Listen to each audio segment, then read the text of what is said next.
Nauwi naman sa trahedya ang masaya sanang piknik ng mga empleyado ng isang bakery sa Mountain Province. Ang dalawa kasing mga empleyado nalunod matapos maligo sa Agcuyo River sa Sitio Fengar, Barangay Samuki sa Bontoc, Mountain Province noong Lunes, June 29.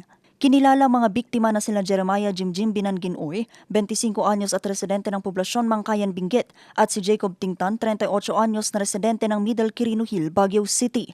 Sa investigasyon ng Bontoc Police, lumalabas na nagkayayaan ang grupo na maligo sa ilog nang humiwalay ang dalawa sa mga biktima para maligo sa mas malalim na parte ng ilog. Bandang alas past 5 na daw, hindi sila bumalik. Yes, ma'am. Ngayon, pinuntahan ng mga kasama, umakyat din sila sa may ilog, pataas sa ilog. Pero wala silang nadatnan. Mag-aalas 6 na, syempre magdidilim na, nandyan pa yung bata. Kaya inuwi muna nila yung bata.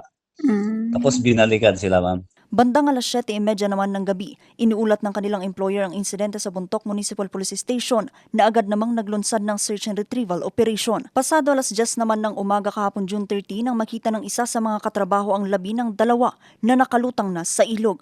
Nakipag-ugnayan ng Bontoc Local Government Unit sa mga pamilya ng mga nasawi, gayon din sa mga lokal na pamahalaan ng Mangkayan at Baguio City upang mapabilis ang pag-uuwi sa kanilang mga labi. Yung nga naghanap, nakita yung tsinelas, tapos sabi nila, nandito lang sila sa taas, upstream.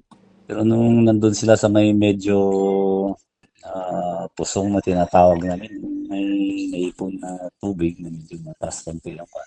Parang may tao dun, sabi nila. Ngayon, tinignan nga, ayun na nga, nandun silang dalawa. Diyos ay nailangitan, na masos ng saya kay makalutaan, nangigwas na nangili o kali, sampay sos uloten.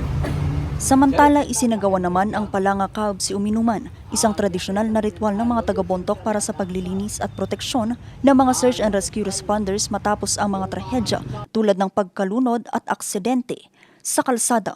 Vanessa Bugtong para sa Nation on the Move.